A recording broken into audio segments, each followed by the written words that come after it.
Well, there's a lot going on. There's a lot going on. There's a lot going on.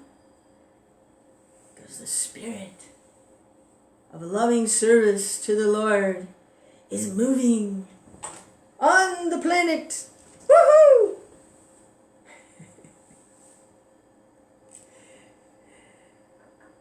And the sleeping souls are waking up. Oy, ay, ay, ay, ay, ay, ay. Krishna.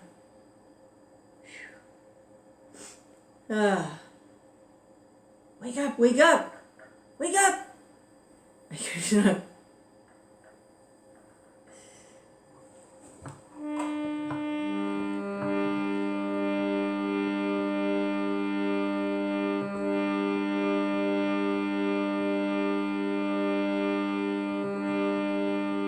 Hare Krishna,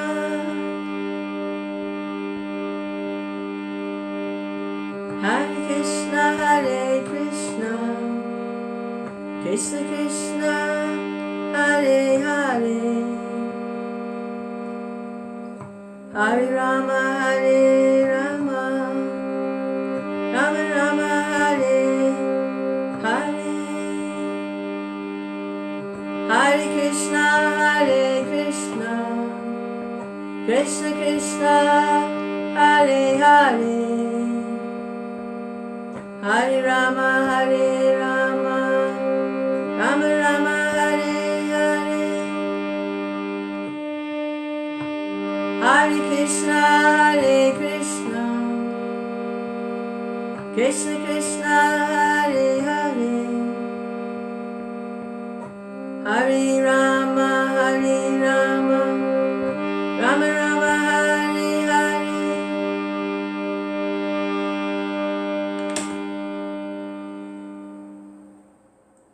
It's a wake-up song. Wake up, wake up, wake up. Wake up to what? Wake up to service. And what's that service? I don't know. Whatever he wants you to do. So when I was visiting my father in the old age home, and one of the other ladies there, very, very old, in a wheelchair, just barely surviving, and I was having a little conversation with her. I said, she's a Jewish lady, so I said, so the Jewish people, they're the chosen people, right? And she said, yes, chosen people, yes, yes. And I said, well, what are they chosen for? And she said, to serve God. Okay? So then I asked her, and what's that service? And then she gave me a look like, boy, are you stupid? And here's what she said. She said, whatever he asks you to do, that's service. I was looking for some specific. He wants you to build a temple, or he wants, what. And she said, whatever he asks you to do, that's the service you do. Whatever he asks you.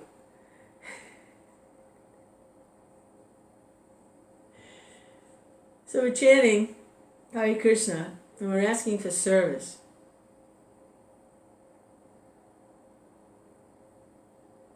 The other day, it came up twice about duty. Once in a sangha where a man was visiting for the first time. He'd attended a few times, but he was quiet.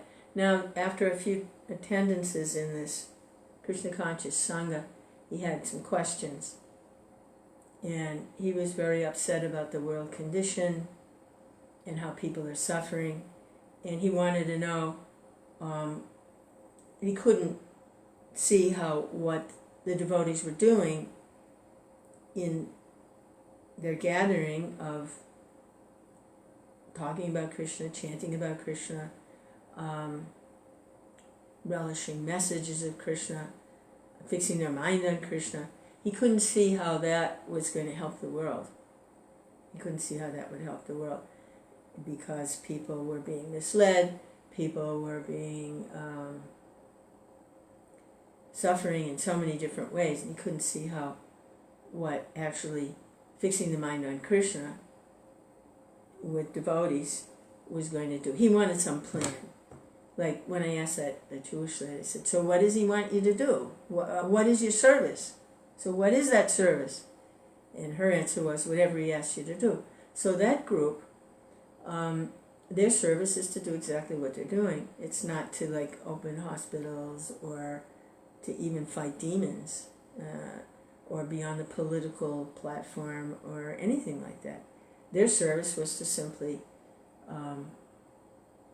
engage in hearing and chanting about Krishna, relishing Krishna consciousness, and by doing it openly on the internet, then people have access. They can tune in, and Krishna will send people, like he sent that man who was confused about how this had anything to do with serving God.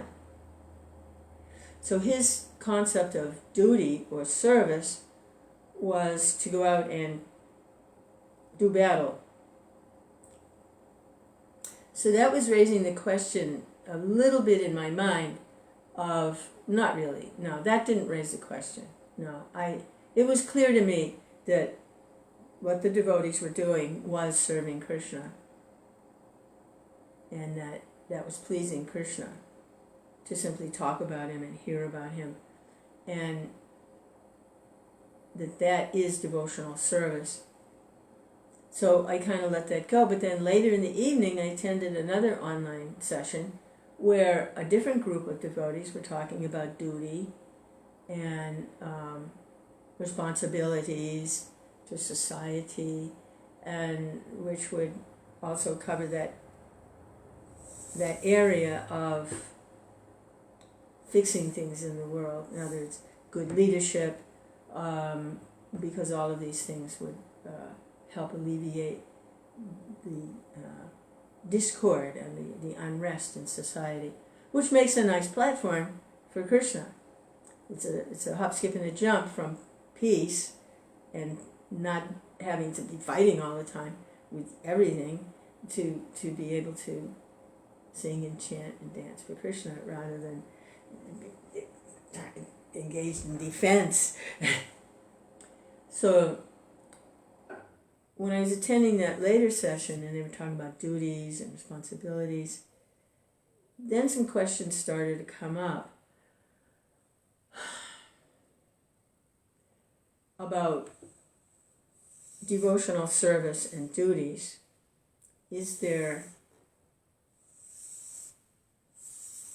How do they fit together? And it wasn't just like some philosophical thing, like I wanted to understand. It's like, where do I fit in all of this? What is my duty? Which is what Arjuna was asking. What's my duty? I don't know. Well, especially at 74, you're not going to be taking up any big management things or big programs because of the bodily situation. What is my duty? And then I was seeing the mantra, the chanting of the mantra is a call to service. It's a call to service. And there's so many different, devotional service is unlimited. And because everyone is a unique individual, it's according to, it's like in Varnashram Dharma, the structure of society, for the smooth running of society, the Brahman, Vaishya, Brahman, Kshatriya, Vaishya, Sudra, and then the different spiritual orders, Brahmachari, Grihastha, Vanaprastha, and Sannyas. Those are natural divisions. they're according to one's qualities or qualifications. They're what they're born with. Some people, they're born kind of in the mode of goodness, and they're more suited for scholarly pursuit and religious studies because that's what they have to work with. Some people are very musical and talented, and it just comes. And so they're suited for, there's different arts and talents people are born with, and then they're cultivated in their life. So it's something they have when they're born. It's coming from a previous life. Some of it's all karma, actually, on the material plane. So there's good, reaping good karma. You get a very useful, peaceful, talented, whatever kind of body and mind and senses. And then if there's a lot of sinful activity, then there's a lot of disturbances. You might have some deformities, or not very intelligent, or mind doesn't work really well. Then that's like bad karma. It's left over from, last life. Some no-nos. And you get some bad reactions in the lower modes. So we're coming in with, people are coming into the world with something to work with, which qualifies them for a certain position within society, in the social structure. Someone is naturally inclined toward working with animals and farming, or is just a whiz with banking, just put them in there and they bookkeeping and banking, and it's just what they're born with. Hare Krishna. Okay, so that's duty, using what you have on the material plane. But on the spiritual platform,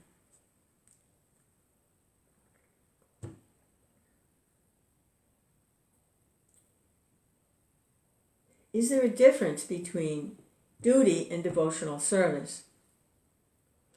So I was just trying to take a look at it, that since everything is a reflection in this world of the eternal atmosphere, the eternal energy, this is a temporary energy and its perverted reflections of the eternal environment,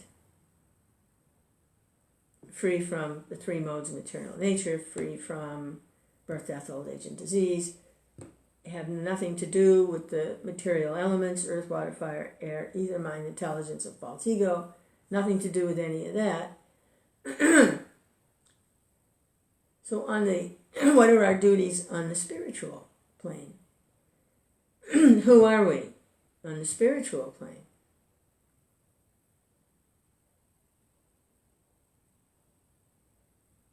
And that kind of goes back to that old Jewish lady who said, when I asked her, so the chosen people, chosen to serve God, what's that service? And she said, whatever he asks you to do.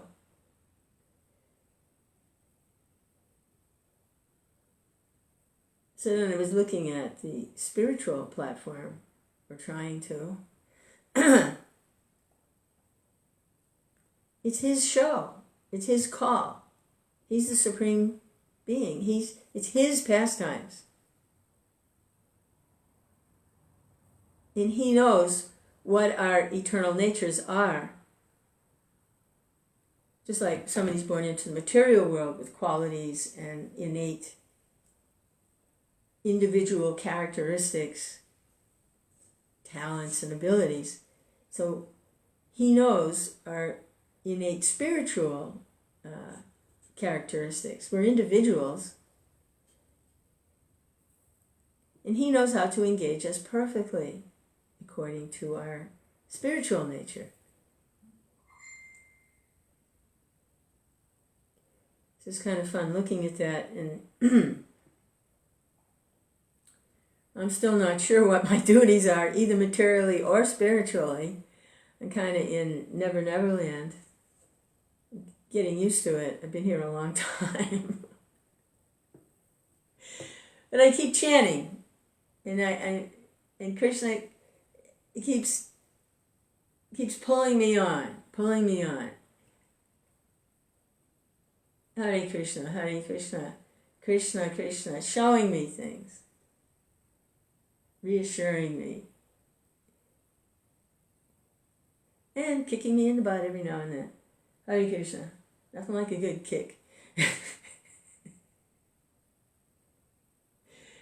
Hare Krishna, Krishna Krishna, Hare Hare, Hare Rama. But the chanting I'm seeing now, among other things, everything's in this chanting. Krishna explains, I put all my transcendental potencies in my holy names. And when they're combined in this Maha Mantra, woohoo, away we go. But it's a wake-up call. It's a call to service. It's a love song. But the last few days I'm seeing how it's a call to service. And that's where I was considering, what is the duty? What is the service? In the one group, early in the morning yesterday, they understood their service was to simply chant and chant and chant some more and talk about Krishna and become blissful and engage in serving Krishna that way. That was their understanding, that would solve all the problems of the world. If everyone did that, of course. That their service wasn't on the material plane. It had nothing to do with society, friendship, and love. And then the second group in the evening, they were more inclined toward meshing service with organizing society, having programs, reaching out to people in a structured way. It's more educational platform. So it was interesting. I still don't know where I fit in. I'm still a floating decimal. Hare Krishna, Krishna Krishna. There's hope for me because Krishna explains to Arjuna in the Bhagavad Gita that when Arjuna asks, what happens to someone who doesn't reach perfection in this life? Hare Krishna. Are they like a riven cloud? Are they tossed everywhere? Do they have any standing in any sphere? I feel like I don't have any standing in any sphere. But Krishna reassures him. He says, don't worry. In their next life, they take birth in a good family. They won't have too many miseries of material struggle, and they'll be able to finish up. Well, they have the opportunity to finish up. Krishna. Hare Krishna. In the meantime, I'll just keep chanting. And depending on Krishna. Krishna. Hare Krishna, Hare Krishna, Krishna Krishna, Hare Hare, Hare Rama, Hare Rama, Rama Rama, Hare Hare, Hare Krishna, Hare Krishna, Krishna Krishna, Hare Hare, Hare Rama, Hare Rama, Rama Rama, Hare Hare.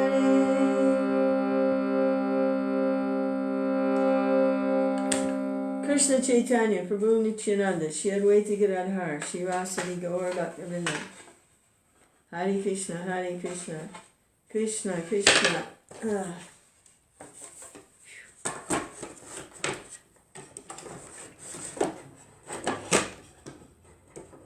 And it is the 5th day of a watermelon fast. And the first 3 days were like flying high. The 4th day was like, I don't know, maybe this is enough. And now it's the 5th day, and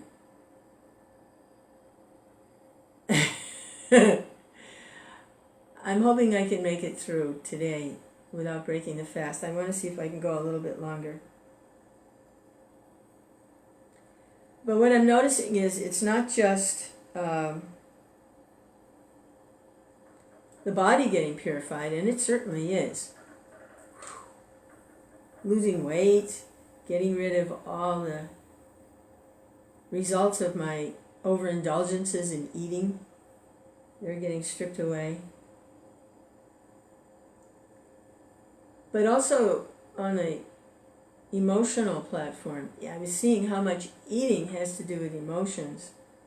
Like when I would feel like I didn't have anything to do, or there wasn't anybody around, I was feeling a little like lonely, I would eat. It was like comfort food. They call it comfort food. I would try to fill that with food.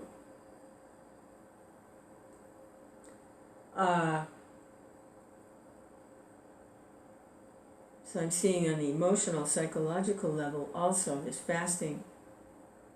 Don't fill it with that. Fill it with Krishna. You're feeling empty or hungry? Fill it with Krishna.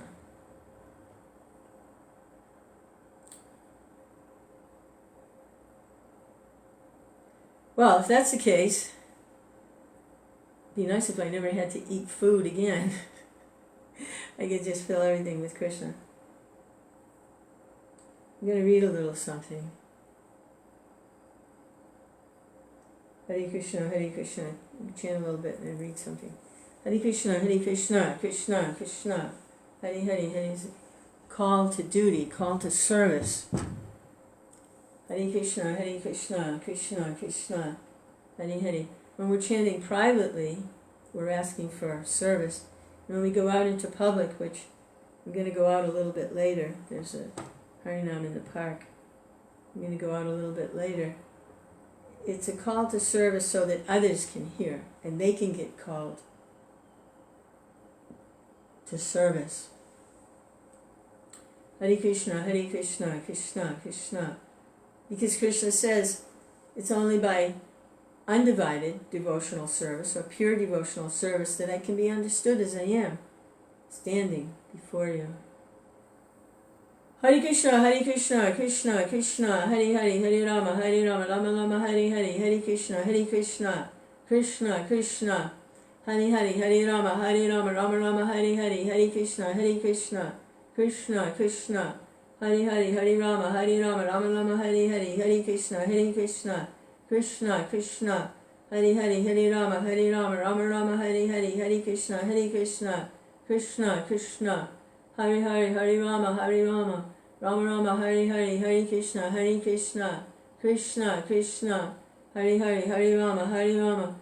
Rama, Hare Hare, Hare Krishna, Krishna,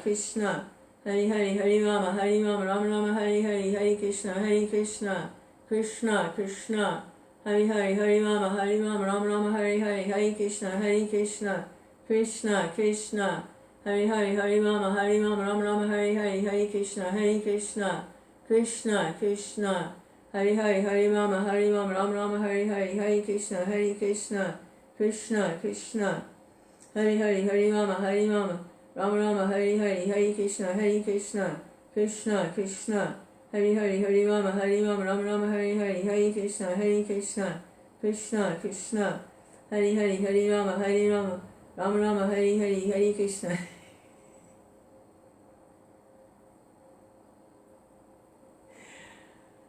Some of the most valuable instructions, at least valuable to me, priceless instructions, have come from some very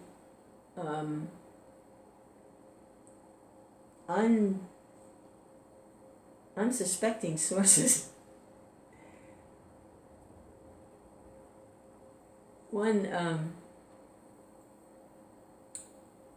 one friend that I had when I was on the West Coast in Oregon, I made friends with a lovely lady and her church group. They were lovely people. And I attended some of their worship sessions. And there was one part there where if somebody needed special prayer, they could go up before the altar, and the minister, he would intercede for them and guide them in prayer, and pray with them. He would pray with them. As the leader of the congregation, he would pray with them to the Lord. And they would silently offer prayers, not like they told him, but he would pray with them. They had some special request. So they were going through some special difficulty they needed. It's like when we pray to Lord Nishingadev, oh please protect us, kind of thing. So I wanted to go up there. I wanted to experience that. I felt like I needed to experience that. And I asked my friend, I said, what do you say if you want some special mercy from the Lord? You go up there, what do you say? She said, well, what I do is I don't ask him for things, and I don't tell him all my problems. I just go up and tell him I love him, because he knows all that. I just go up there and I tell him I love him. That was a really valuable message coming from Krishna through my friend, my Christian friend. I just tell him I love him. Hare Krishna, Krishna Krishna, Hare Hare, Hare Rama, Rama Rama, Hare Hare. So that's one of the gems in one of my treasures. And then before that happened, I was engaged in the temple, doing so many regulated services, all valuable, it's all good. It's Krishna's arrangement. You can serve at different levels and in different ways, according to your realizations. You can be engaged. So I was serving in a rather mechanical way in the temple, and I'd made a connection with a man who owned a flower business. He had a lot of people that worked for him. It was a distributor. And one day I brought him some banana bread from the temple. And he loved it. I was so excited and happy for him. And he put it out for all his employees because it was a lot. And he was so excited. He said, look, can you bring it, every day or, whenever you can. We love that. And he paid for it. He gave some donation. So I went back and I told the cook, I said, wow, that was the best banana bread they ever ate. They want prasadam. Can you make that? And they said, I can't. I'm engaged. I can't commit to that. I can't do it every day, or I can't. And I got angry and upset because I really wanted those people to get more and more mercy. If they were relating to the prasadam, let them have it. And here, she couldn't do it. I was very upset. And I spoke harshly. I said, well, you're not the only one that can make banana bread. I was angry that she couldn't do it. It wasn't her fault, but I was attached. And I asked one of the other cooks if they could make it. And they said, oh, yes, they'll make it. But their banana bread was not the same. It was not the same. Hers was light and fluffy and just juicy and succulent, and it was really delightful banana bread. It was fluffy, and his was kind of like an old sponge. It was soggy, it was heavy, it had kind of a funky taste to it, like maybe there was too much baking soda in there or something. And I brought it, and they didn't like it. He says, no, not this. The other one, not this one. Hare Krishna. Because the consciousness of the cook enters in. Although it was prasadam, but still. And so when I saw the devotee that made the light fluffy bread, she told me that I had hurt her very much. I had hurt her feelings. when I spoke harshly to her. You're not the only one that can make me. She said, you hurt my feelings. I felt very bad after that. You hurt my feelings. And I thought, feelings? Feelings? Feelings. What are those? What do they have to do with it? Feelings? I hurt your feelings, like I stepped on your foot, or I bumped into you with something. I hurt you. I hurt your feelings. Feelings? Seriously. Hare Krishna, Krishna Krishna, Hare Rama. So some of these instructions come from very unlikely places, or where you wouldn't expect it, like they don't come like in class. They come from life experiences, and it's kind of like a work study. You're hearing about things in studying in classes, and then it's work study. Then you go out and you engage, and then the lessons become realized by your activities and interactions with others. There's lots of little lessons like that we learn, like work study. Hare Krishna. Hare Krishna, Krishna Krishna, Hare Rama, Rama Rama, Hare Krishna, Krishna Krishna, Hare Rama, Rama Rama, Hare Krishna. So now, this topic of duty and responsibility is coming up in a variety of ways, and I'm being forced to look at it.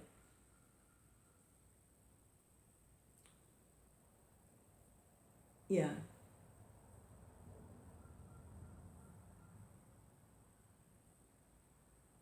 Hare Krishna.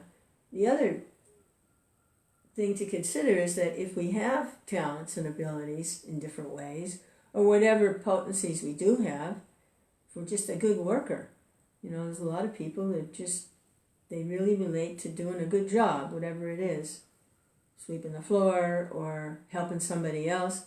I mean, that's also a potency,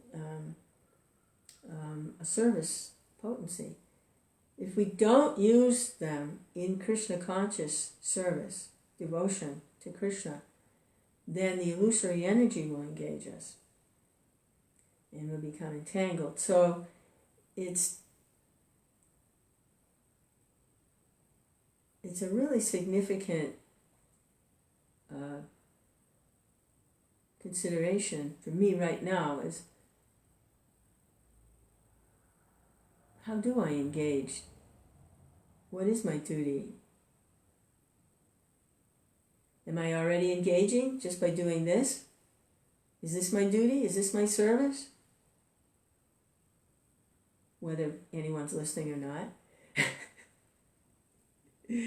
But Prabhupada said, your duty, your service is to please Krishna, not a crowd. You can talk to the four walls. Preach to the four walls. Just do your service. Or is there more? Is there something else? Well, we'll just keep chanting and see. Hare Krishna, because we want to stay in the present moment, don't want to make big plans. That was the other thing that was discussed in that evening session when they were talking about duties and responsibilities, was plan making, to make some plan. And they were talking about how whatever you're going to do, there's always a plan. If you're going to rob a bank, you have a plan. If you're going to go to the supermarket, you have a plan. And plan making and executing of plans.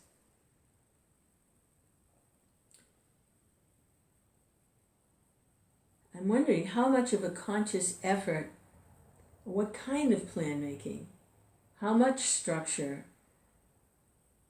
I guess for different folks, it would be different strokes for different folks. Some people, they would want a highly structured situation, and they would function in that pretty well, plan making. And others, a little more free form. Still, I'm looking, who am I? Where do I fit in? How do I engage in service? Am I engaging in service? Hare Krishna, Hare Krishna, Krishna Krishna, Hare Hare, Hare Rama, Rama Rama, Hare Hare, Hare Krishna, Krishna. Krishna. The only solution is just to keep chanting and let Krishna make the arrangements. I got to go to Vrindavan, 1977, the year Prabhupada got really sick and was preparing to leave, and did leave in 77. Later in the year, I went in the spring. Prabhupada departed in the fall, but we had tickets to go on a bus, on a plane, and then on a bus to get to Vrindavan. And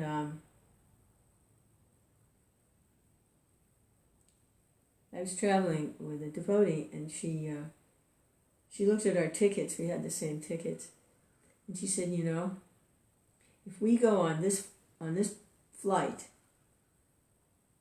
when we change over onto the bus, it's going to be dark. We won't be able to see anything. We won't see the countryside. We won't see anything. It's going to be dark out there. She said, so she convinced me to get onto an earlier flight, although we had tickets to fly, but not for that flight, because that flight would land, and then when we changed over to the bus, it would be light out. It wouldn't be dark. So she convinced me. I didn't want to do it. It didn't seem right to me, but she convinced me that that's how we should go to Vrindavan, is to fiddle with our tickets, so that manipulate our position so we'd be in a better position. And that was another lesson, because can you imagine going to a holy place by sneaking on to a flight that you weren't supposed to be on because you wanted something more out of it? Oh my goodness, how stupid I was. She was very young, and I listened to her. I was a little bit older. I should have known better, but Hare Krishna. Association. I liked traveling with her. She was fun. So, all right, she wants to sneak. I'll go. Hare Krishna. So when we got on the plane, they couldn't take off because it was a small plane. It was too much weight. It was us and our baggage, and they couldn't figure out why it was so overweight. It was like, almost 300 pounds overweight, and they couldn't get off the ground. So they went around checking everyone's tickets, and it was all devotees on the plane. We're all on pilgrimage. And we were sitting in back on top of the baggage, and they noticed we were on the wrong flight. And everybody turned around and looked, and I was so embarrassed. Hopefully, I'm thinking they just thought, well, we made a mistake, and that we weren't actually trying to sneak on, which is what we were doing. But in any case, it was very embarrassing, whether it was a mistake because that's stupid, or it was some sneaky thing, which is not very nice. And but they took off anyway, and we got to see the countryside.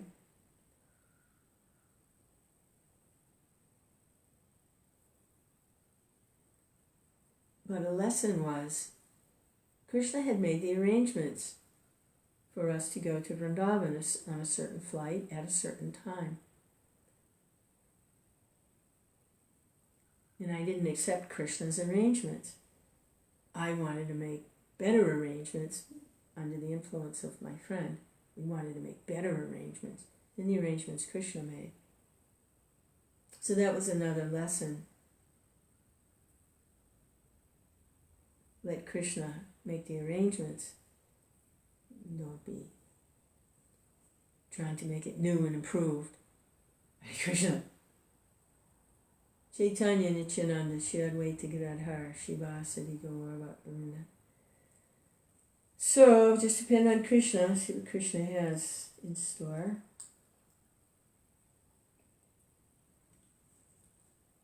At 74, I don't know how long I'll be here anyway.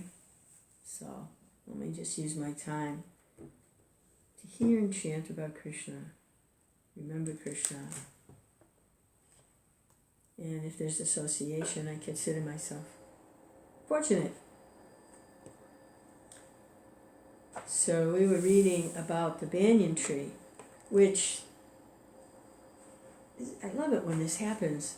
In the session last night, and this happens in that session all the time, they will talk about something that I am either reading about or thinking about, and it comes up in that session. And it's very specifically. So they were talking about the banyan tree. They mentioned the banyan tree. And that's what I'm reading about. And chapter 15, Yoga of the Supreme Person.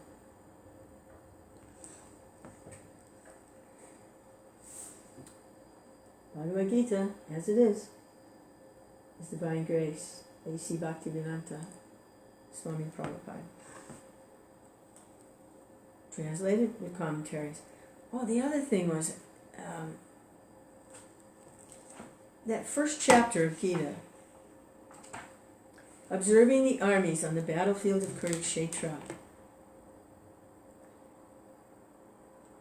I always thought of that as Arjuna, when he pulled up in the chariot, but that's in the second chapter, isn't it?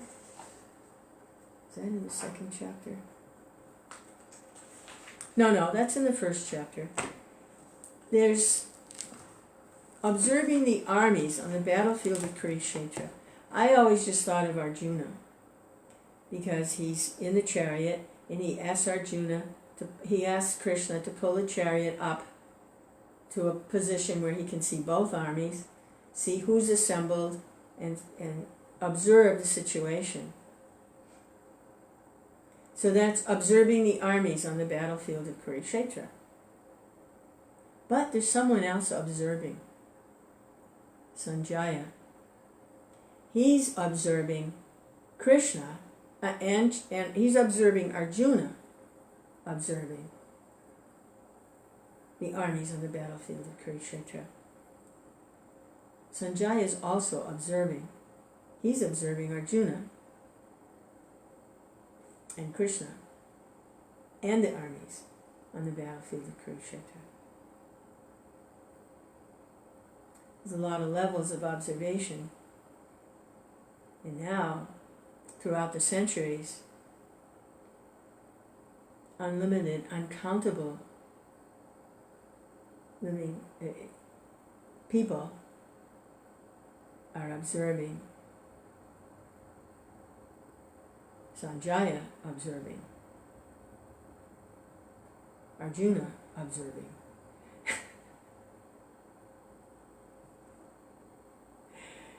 It's a kind of expansion of consciousness. It's a telescope effect.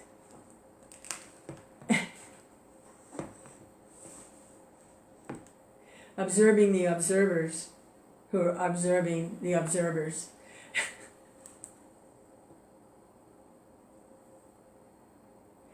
How should we say? Reflecting on the situation. Without perversion. Material energy is a perverted reflection. This reflecting is not perverted. So here Krishna and Arjuna are getting Krishna is telling Arjuna what the yoga of the Supreme Person is, devotional service. And he's beginning by describing the banyan tree, which has its roots upward and branches down, and leaves are the Vedic hymns. So the roots, where this tree begins or starts to grow, is from the highest planet, from Brahmaloka, where the engineer of the universe, the designer and engineer of the universe, has his residence.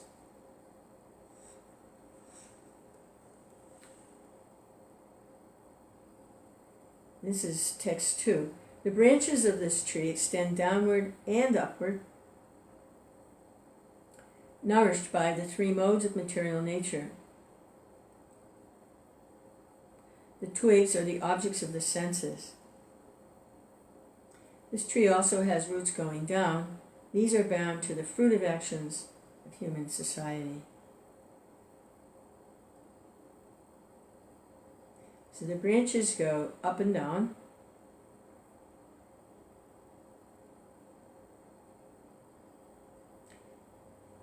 Three modes of material nature are feeding the branches. And the twigs, those are the little things on the branches, are the objects of the senses.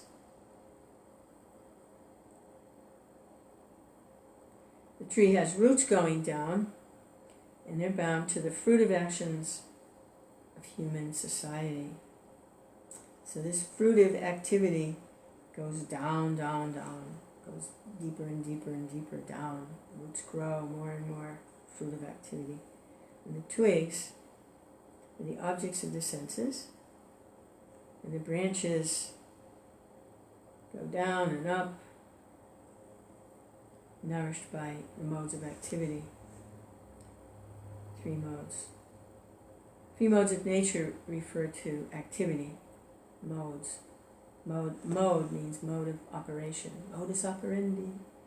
Mode of operation. Prabhupada's purport. The description of the banyan tree is further explained here. Its branches are spread in all directions. That's the three modes of material nature, branches. In the lower parts, there are variegated manifestations of living entities, such as human beings, animals, horses, cows, dogs, cats, etc. These are situated on the lower parts of the branches, whereas in the upper parts are higher forms of living entities. Lower parts of the branches is human beings, animals, horses. The upper parts are higher forms of living entities, the demigods, Gandharvas, in parentheses, fairies, and many other higher species of life. Gandharvas, fairies. So fairies are real. And many other higher species of life. As a tree is nourished by water. Actually, Narada Muni was a fairy. He was a Gandharva who began singing mundane, in praise of mundane relationships, mundane love songs. He used his musical ability and started singing those kinds of songs amongst the higher beings. And for that he had to take birth on the earth planet as the son of a Sudrani, maidservant. Hare Krishna, Hare Krishna, Krishna Krishna, Hare Hare. She was a maidservant in an inn where people would stay overnight. And some sages came through one time and they stayed. And Narada would go and listen. He's a little boy. He used to be a Gandharva. He blew it. He was a little boy and he was listening to their talks. In other words, he could hear their vibration. And he would take the remnants. They would leave food. They didn't finish everything. They would leave little bits and pieces. He would eat their food. He would taste. And that way he was tasting what they were tasting and he was hearing the vibration. And he became purified.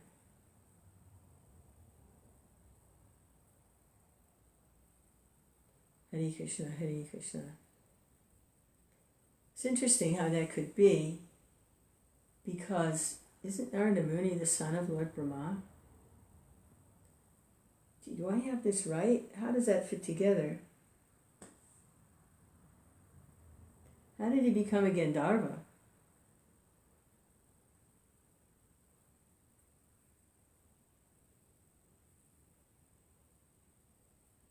Well, I'd like to know. There's probably a scripture that explains the Narada Muni's journey.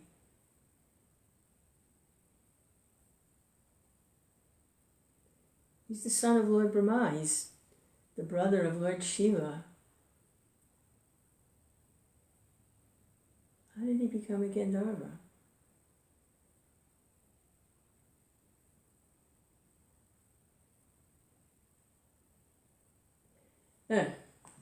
I'd like to know. I wouldn't be surprised if within the next little while somebody starts talking about how Narada Muni became a Gandharva. He's the spiritual master of Srila Vyasadeva. I'd like to know his journey, how that happened. Such an elevated birth, appearing as the son of Lord Brahma, and he somehow ends up with the Gandharvas.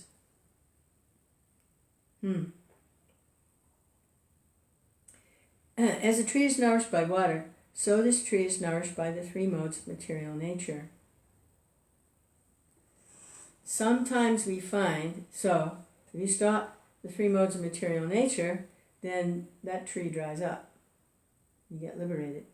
Sometimes we find that a tract of land is barren for want of sufficient water. Sometimes a tract is very green. Similarly, where the modes of material nature are proportionately greater in quantity, the different species of life are manifested in that proportion. Oh, yeah, okay, so they're nourished by the three modes of material nature, and what's coming out of that are the different forms according to how they are proportionately greater in quantity. More of the mode of passion, you get this type of creature. More in the mode of ignorance, you get that type. You're nourished by the three modes. The twigs of the tree are considered to be the sense objects. By development of the different modes of nature, we develop different senses. And by the senses, we enjoy different varieties of sense objects. Okay, nourished by the three modes of material nature, you get different types of material bodies with different types of senses to enjoy different types of sense objects. The source of the senses, the ears, the nose, the eyes, etc., is considered to be the upper twigs, tuned to the enjoyment of different sense objects.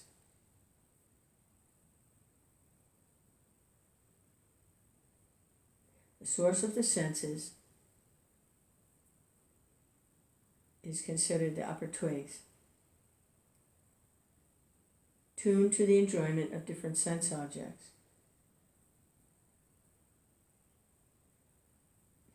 The leaves are, sound, form, touch, sense objects. Wow, that's how it's connected. Okay, the twigs, so you got the three modes of material nature and you've got the form, and then according to the type, which modes are proportionately greater. And then you've got the twigs, which are considered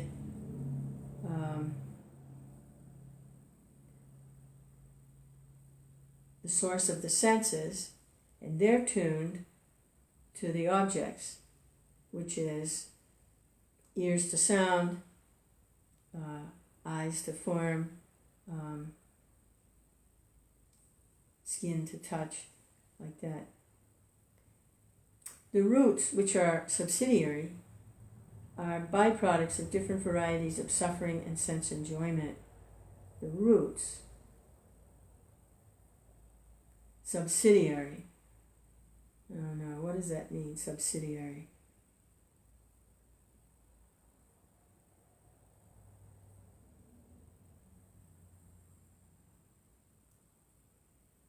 I always think I know what these words mean, but then I don't really. The roots, which are subsidiary. I'll have to look it up later. I can't get to the Google right now. They're the byproducts of different varieties of suffering and sense enjoyment. So the roots are the byproducts of the varieties of suffering. Thus we develop attachment and aversion. Okay. Well, subsidiary, like subordinate, subsidiary means they're subjected by something else. They're byproducts of the varieties of suffering and sense enjoyment.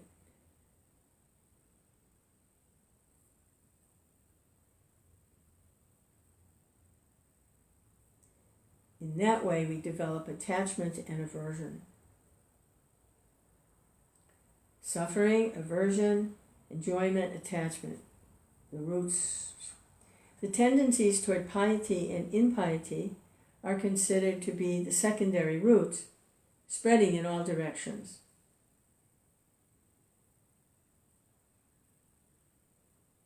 Piety and impiety, secondary roots.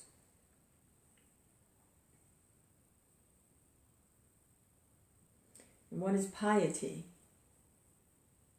Piety is integrity, it's doing the right thing. Piety. Surrendered to a higher truth. Piety. The real root is from Brahmaloka, and the other roots are in the human planetary systems. After one enjoys the results of virtuous activities in the upper planetary systems,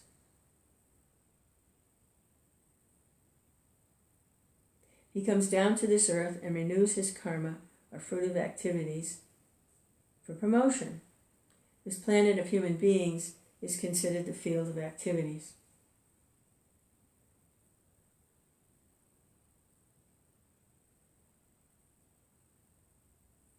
Yeah, like you work all week and then you enjoy on the weekend. So this is where everybody does their work.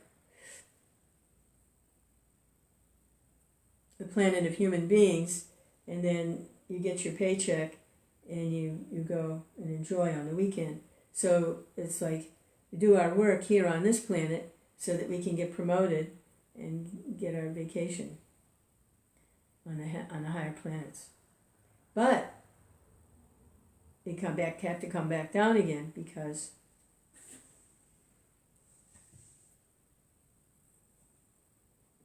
you used up your pious credits.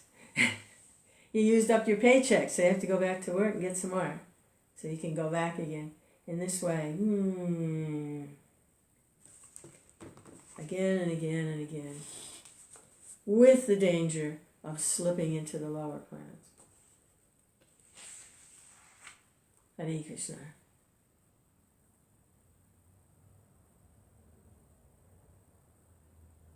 Okay, one more verse. These are long verses. This is actually 2 verses, 3 and 4. They're long purports, but let's go. The real form of this tree cannot be perceived in this world. No one can understand where it ends, where it begins. This is Krishna speaking. Or where its foundation is. But with determination, one must cut down this tree with the weapon of detachment. So doing, one must seek that place from which, having once gone, one never returns, and there surrender to that Supreme Personality of Godhead from whom everything has begun and whom in everything is abiding since time immemorial. Well, that's such a beautiful verse. Having once gone, never returns. The real form of this tree cannot be perceived in this world. No one can understand where it ends, where it begins, or where its foundation is. But with determination, one must cut down the tree with the weapon of detachment. By so doing, one must seek that place from which, having once gone, one never returns, and there surrender to that Supreme Personality of Godhead, from whom everything has begun and in whom everything is abiding since time immemorial. So you got to shut the door on that one. You got to shut the door and never go back.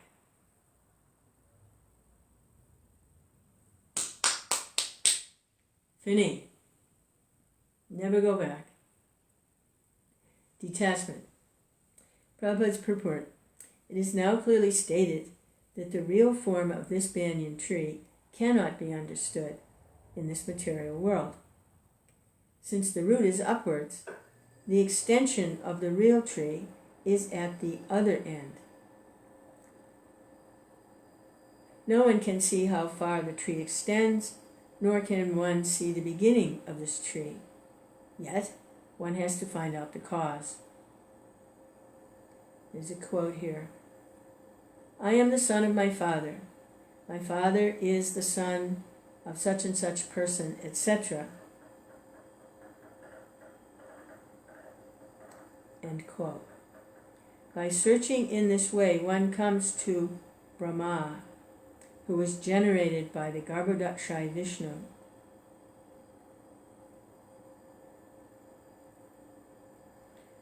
We're all the sons of Lord Brahma. It looks like what he's saying. By searching in this way, one comes to Brahma.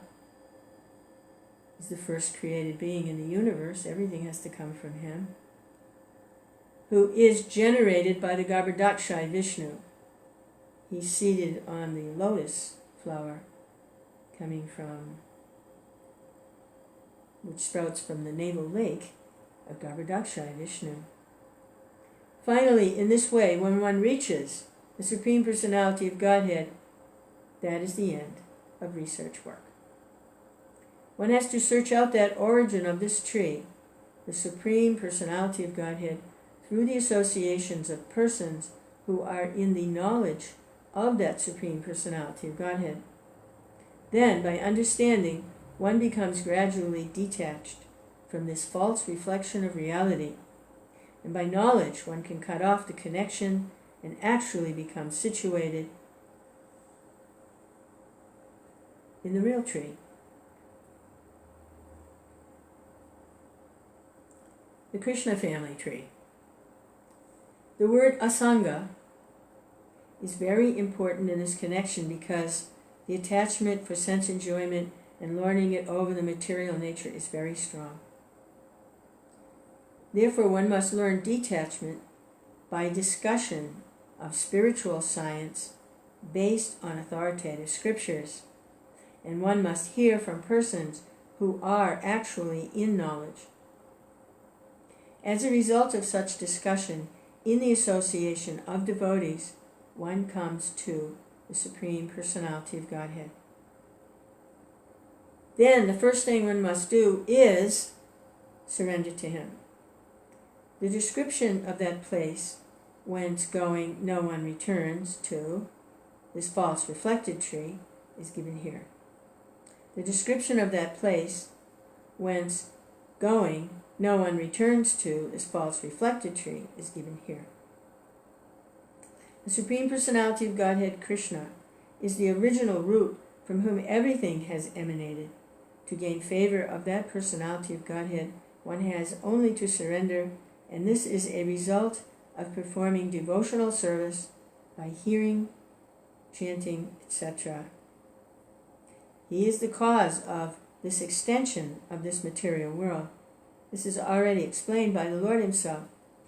Aham sarvasya prabhava.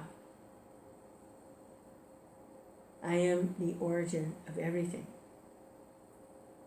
Therefore, to get out of the entanglement of this strong banyan tree of material life, one must surrender to Krishna. As soon as one surrenders unto Krishna, he becomes detached automatically from this material extension. Hare Krishna, Hare Krishna, Krishna Krishna Hare Hare, Hare Rama, Hare Rama, Rama Rama Hare Hare. Hare Krishna, Hare Krishna, Krishna Krishna Hare Hare, Hare Rama, Hare Rama, Rama Rama Hare Hare. Krishna Chaitanya, Krishna Chaitanya.